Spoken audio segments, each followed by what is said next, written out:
대통령실 브리핑룸 시스템을 개선하고자 합니다. 기자 여러분이 질의하는 모습과 현장 상황을 쌍방향으로 생생하게 전달하겠습니다. 국정 방향을 제시하는 대통령실의 브리핑. 여러분도 익숙하실 텐데요. 기자들은 화면 밖에서 질문하고 대변인 혹은 대통령이 응답하는 장면을 국민들이 지켜볼 수 있죠. 그런데 지난 8일 이재명 대통령이 기자들이 질문하는 모습도 공개하겠다는 계획을 발표하자 국민들의 반응이 뜨겁습니다.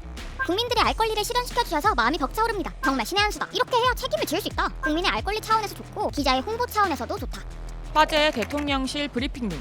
그런데 언제부터 있었던 걸까요? 자, 먼저 1920년 일제강점기로 거슬러 가봅시다.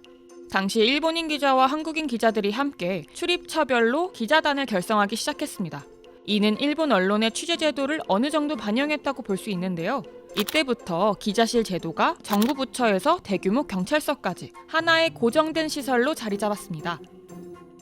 기자들은 대부분 기자실에서 하루를 보냈습니다. 이렇게 독서실처럼 생겼었죠. 하지만 기자실은 이른바 메이저 언론사가 아니면 출입하기 힘든 구조였고 각 부처에서 기자단 소속 기자들의 식사를 접대하는 등 특혜가 주어지기도 해 문제가 있었습니다.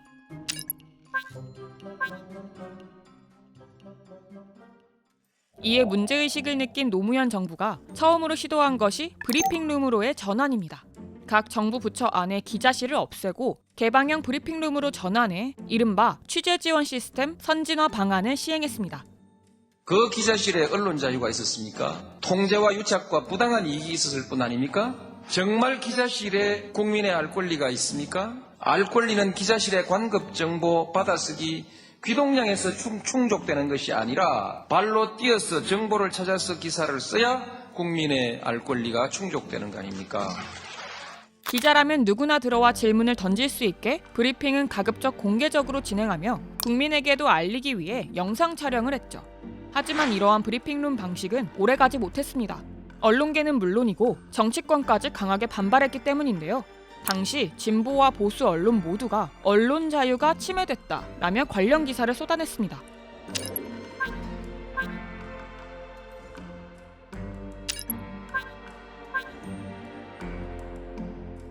동시에 언론이 기자실에 상주하며 감시하고 취재할 기회가 줄어들었기 때문에 국민의 알 권리도 침해받을 수밖에 없다고 주장하기도 했죠.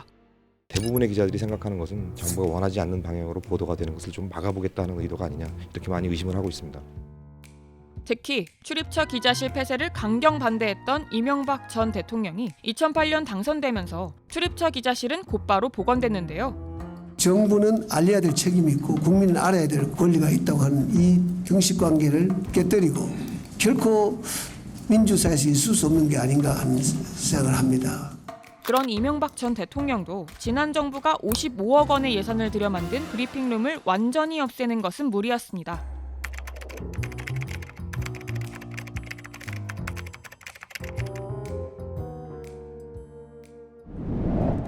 이후에도 오랜 시간 출입 기자를 중심으로 한 폐쇄적인 취재 방식이 지속됐습니다.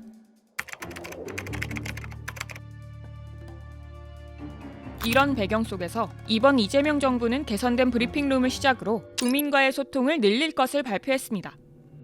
대통령실 대변인과 관계자들만 비추던 기존의 일방적인 소통 방식에서 벗어나 기자 여러분이 질의하는 모습과 현장 상황을 쌍방향으로 생생하게 전달하겠습니다. 이는 국민들의 알 권리와 브리핑 투명성을 높이자는 이재명 대통령의 제안에 따른 것으로 계약 발주와 카메라 설치를 거쳐 6월 중순 이후 시행될 예정입니다.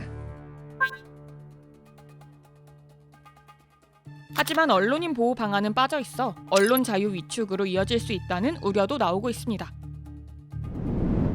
그렇다면 해외는 브리핑룸을 어떻게 활용하고 있을까요? UN 회의 브리핑룸이나 백악관에서는 이미 질문하는 기자들의 얼굴을 노출하고 있습니다. 또 치열하게 질문하는 기자들이 많으며 대통령과 기자들의 논쟁이 벌어져도 그 모습을 여과 없이 송출하기도 하는데요. You are a rude, terrible person. You shouldn't be working for CNN. Sit down, please. Sit down. I didn't call you. I didn't call you. 그래서 우리나라도 기자들이 자신의 소속과 이름을 밝히고 충실히 그 역할을 해야 한다는 목소리도 커지고 있습니다. 국민과의 소통과 경청을 최우선으로 내세운 이재명 정부. 과연 이 브리핑룸이 어떤 변화를 가져올 수 있을까요? 쌍방향 브리핑룸으로 국민과의 소통을 높일 수 있을까요?